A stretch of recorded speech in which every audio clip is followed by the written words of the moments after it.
মাইনে 1 টাকা মাস পেরোলেই দিয়ে দেবে, বিনা পয়সায় খাবার বা তার সাথে থাকবার জন্য ঘরও, তাও আবার মুম্বাইতে। চাকরি তো খুব ভালো, কিন্তু এইসব তুমি আমায় কেন শোনাচ্ছ? দেখো দেখো, আমি কিন্তু আমার কাজকর্ম ফেলে ওই মুম্বাইতে কোনো বাচ্চা সামলাতে যেতে পারবো না। মাথা খারাপ হয়ে গিয়েছে তোমার। আমি তোমাকে কেন পাঠাবো? পাঠাতে চাইছি তোমার বোনকে।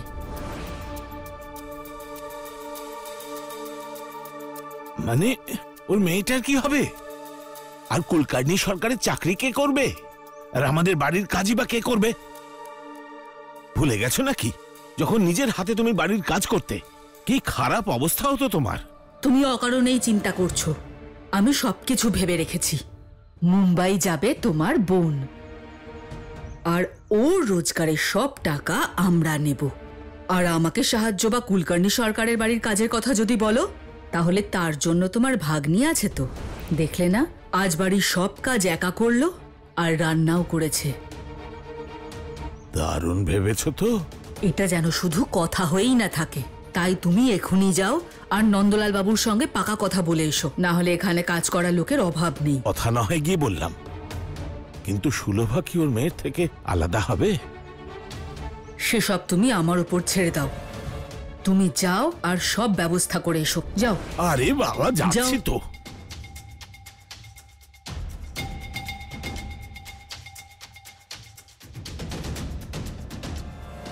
এই ফকির,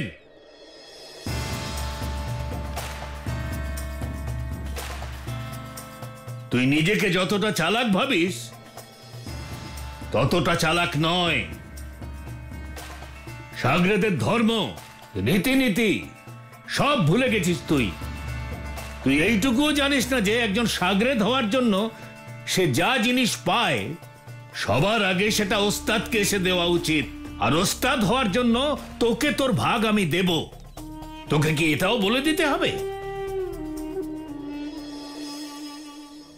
এরপর থেকে অবশ্যই মনে রাখবো।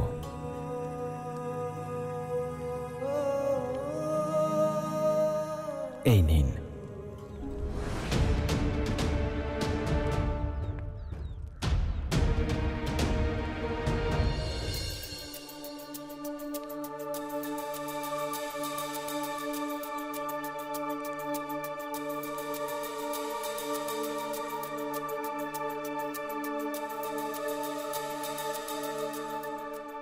নে,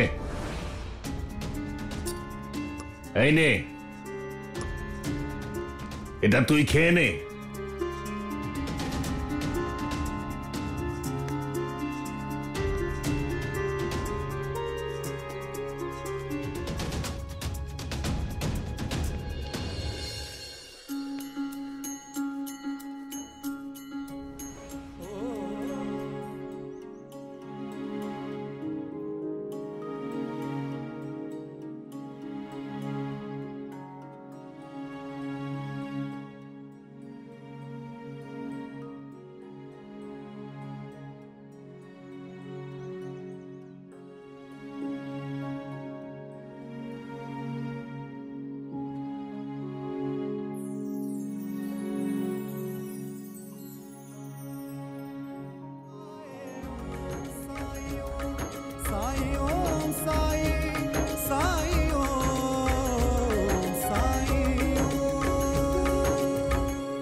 ফকির, তোকে অসম্মান করে এমনই অবস্থা তোর করে দেব, তারপর তুই নিজেই বিরক্ত হয়ে তোর ভালো মানুষের মুখোশটা খুলে ফেলবি।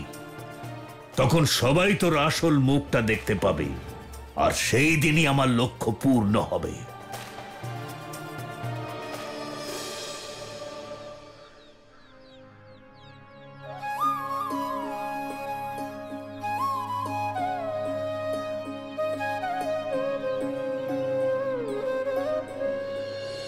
লক্ষ্মী, তুই এখন এখানে?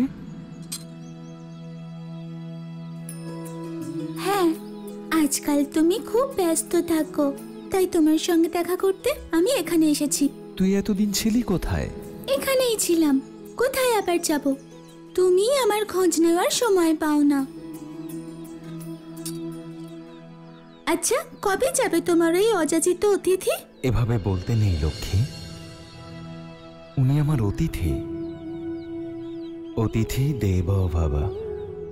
গৃহের অতিথি আমাদের কাছে ভগবানের মতো হন। ওনাকে এসব জিজ্ঞেস করা কেন? এসব কথা ভাবাও উচিত নয়। ঠিক আছে, ওকে যেতে বলতে হবে না, কিন্তু তোমার ক্ষমতার দ্বারা ওকে অদৃশ্য তো করতে পারো।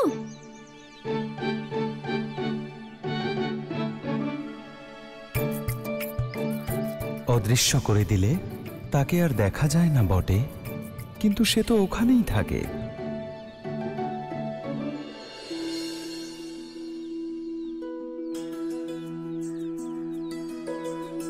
এটা তুমি একদম ঠিক বলেছো সাই। যা ইচ্ছে করো, কিন্তু আমরা আমাদের দ্বারকামাই ফেরত চাই।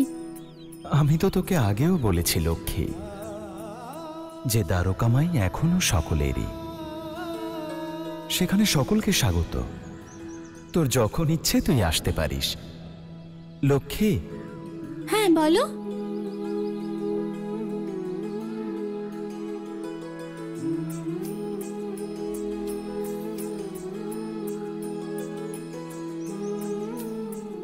এই নে।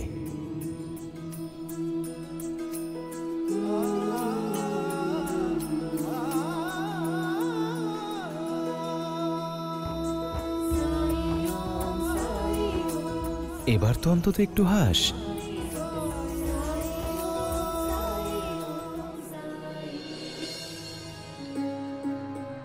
সাইকে ধন্যবাদ জানিয়ে বাড়িতে ফেরাটাই উচিত হবে। কিছুদিন ওনার সাথে দেখা না হলে মনে হয় যেন বহু দিন কেটে গেছে। হ্যাঁ,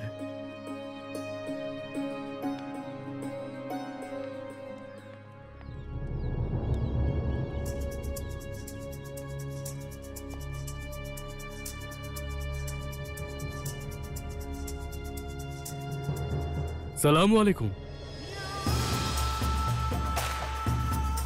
মনে হচ্ছে আপনিও সাইয়ের কাছে এসেছেন। আমরা এক আত্মীয়ের বিয়ের অনুষ্ঠানে সামিল হওয়ার জন্য 2-1 সপ্তাহের জন্য শিরডির বাইরে ছিলাম, তাই ফিরেই ভাবলাম যে সাইয়ের সাথে দেখা করে যাই। সাই কোথায়? ওই ফকিরের শুভাকাঙ্ক্ষীর অভাব নেই এই শিরডিতে। কেউ সুস্থভাবে শুতে দেয় না। একজন গেলে আরেকজন চলে আসে ওকে খুঁজতে। তোরা শিরডিতে ছিলি না তাই তোদের বলছি, এটা আগে ছিল দ্বারকামাই, কিন্তু এখন এটা দিলাবরের দরবার। মজা করছেন তাই না? এই দ্বারকা মাই চিরকাল আমাদের সাইয়ের ছিল আর থাকবেও। আমি কি অন্য ভাষায় কথা বলছি যে তোরা সেই কথা বুঝতে পারছিস না? এটা এখন দিলাবর আলীর দরবার। আর যদি তোরা ওই সাইয়ের কথা জানতে চাস, ও এখন হলো আমার শাগরেদ। ও এখন আমার সব কাজকর্ম করে, আমার সমস্ত আদেশ পালন করে, যাতে ও আমার কাছ থেকে শিক্ষা নিতে পারে। শিরডির লোকজনেরা নিজেদের সমস্যা দূর করবার জন্য আমার কাছ থেকে পরামর্শ নিতে আসে। এই ফকির, ভালোই হয়েছে তুই চলে এসেছিস। এদের বলে দে যে তুই এখন আমার শাগরেদ, আর এখনই এদের এখান থেকে চলে যেতে বল। সেলিম, রেহানা, কেমন আছো তোমরা? আর তোমার বোনের বিয়ে কেমন হলো? সবই বলবো আপনাকে সাই, কিন্তু আগে এটা বলুন যে দিলাবর মশাই যা বলছেন সেটা কি সঠিক? সঠিক বলেছেন উনি,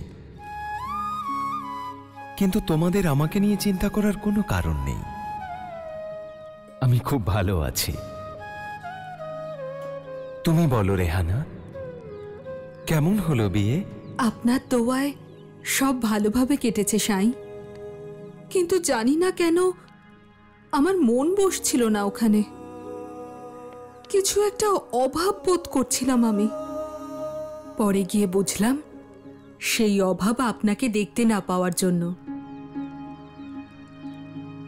আপনার উপস্থিতি, আপনার দোয়া শুধু আমাদেরই নয়, গোটা শিরডিকেই ঢাল হয়ে রক্ষা করে। আপনি তো এই শিরডির প্রাণ সাই। আপনি এই শিরডিতে রয়েছেন এটা ভেবেই তো মনে শান্তি পাই আমরা। আমি নই রেহানা, শিরডির মানুষ শ্রদ্ধার ধৈর্যকে তাদের ঢাল করেছে। যে কোনো মানুষ যেখানেই থাকুন না কেন, সে রাজা বা মহারাজা যেই হন, তিনি যেই জায়গায় থাকেন তার চেয়ে বড় কিছু হয় না। রাজা মহারাজাও আসে আর যায়, বদলে যায়, কিন্তু কোনো জায়গা যেখানকার মানুষ শ্রদ্ধার ধৈর্য রাখে, একে অপরকে ভালোবাসে, একে অপরকে শ্রদ্ধা করে, সাহায্য করে পরস্পরকে, সেই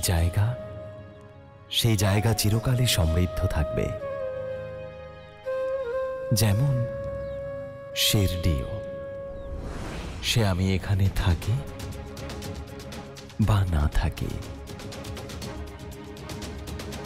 আপনি এসব কি বলছেন সাই? শিরডি ছেড়ে আপনি কেন যাবেন? এই গ্রামের প্রত্যেকেই আপনার, আর আপনি আমাদের সকলের সাই।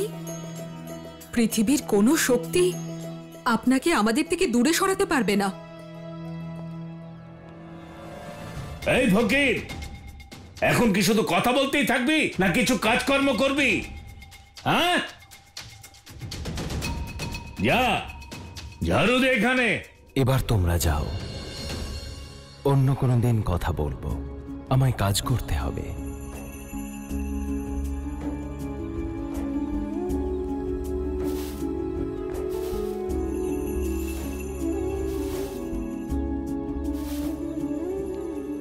এসব হচ্ছেটা কি বলতো? সাই ওনার সমস্ত আদেশ কেন মানছেন? আল্লাহই জানেন, আমিও যে কিছু বুঝতে পারছি না। সাই এসব করার জন্য রাজি হচ্ছেন কেন?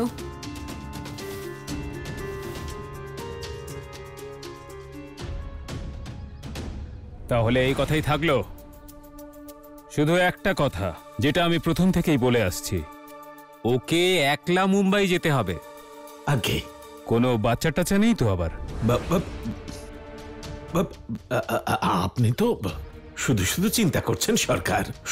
সুলভার স্বামীর মৃত্যুর পর ও শ্বশুর বাড়ির লোকজন ওকে তাড়িয়ে দিয়েছে। নিজের পেট চালানোর জন্য ও খুবই যত্ন করে অন্যের বাড়িতে কাজ করে সরকার। এখানে কাজ করে বেশি উপার্জন হয় না সরকার।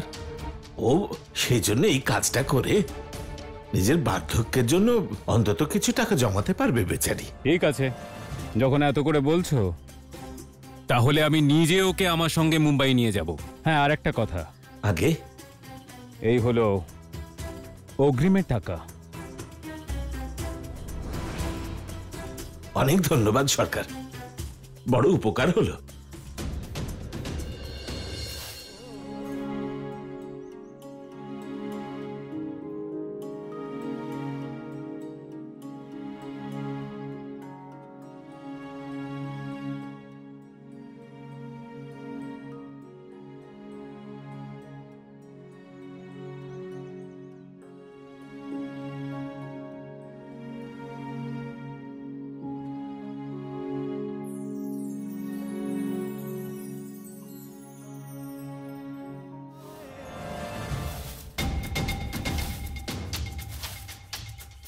মাত্র 2-3 মুঠোই খেয়েছে, কিন্তু ওর খুশি আর শক্তি তো একটু কমেনি।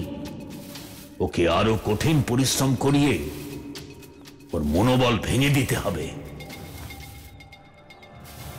এই ফকির, এদিকে আয়। হ্যাঁ, আসছি। আসছি মানে? যখন আমি ডাকবো তখন সব কাজ ছেড়ে চলে আসবি। নিজের ওস্তাদকে অপেক্ষা করানো উচিত নয়।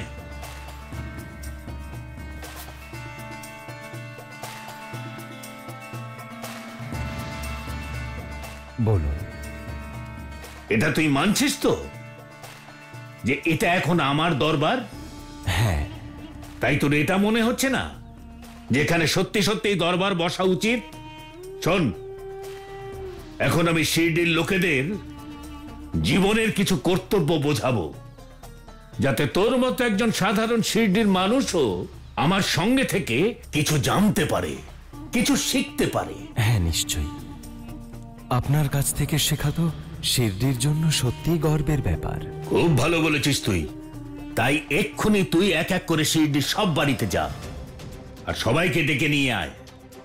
ডাক, কিন্তু মনে রাখিস কাল এখানে আমার দরবার বসবে, সেই জন্য তুই যত মানুষকে ডাকতে পারিস ডেকে নিয়ে আয়। খুব তাড়াতাড়ি এখানে ফিরে আয় আর দরবারের ব্যবস্থা কর। আচ্ছা, ঠিক আছে।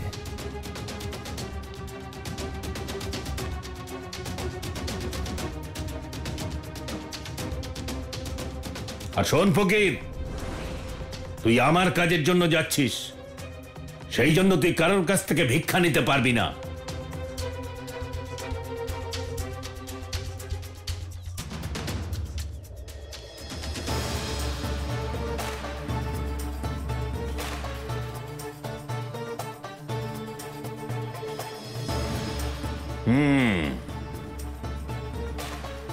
এবার দেখবো তোর ফুর্তি আর শক্তি কতটা। দেখি এই রকম রোদ্দুরে দু চার মুঠো খেয়ে কতক্ষণ ধৈর্য রাখবি দেখবো আমি।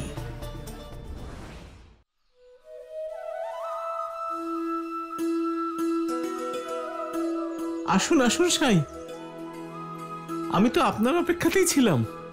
কাল দিলাবর মশাইয়ের দরবার আছে, তোমরা অবশ্যই এসো। নিশ্চয়ই সাই, আপনি ডাকলে তো যেতেই হবে। চললাম। কিন্তু সাই, ভিক্ষা তো নিয়ে যান।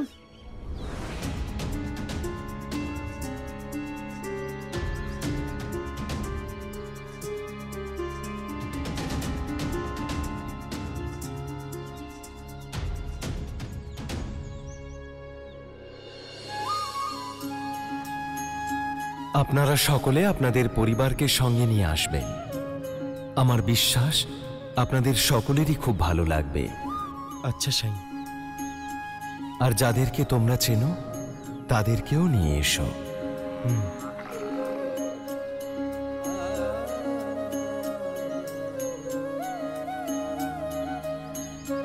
অবশ্যই আসবো সাই।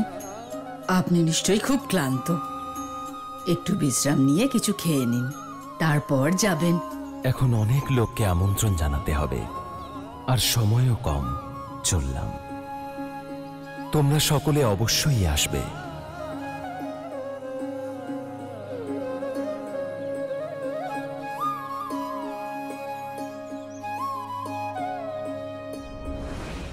ছাই ওই দিলাবরের জন্য এত কেন করছেন?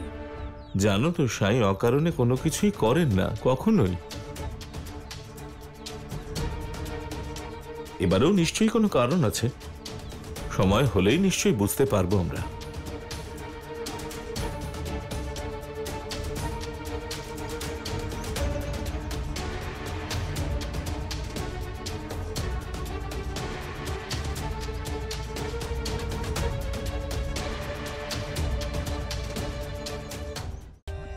For more updates, subscribe to our channel, click the show links and enjoy watching the videos.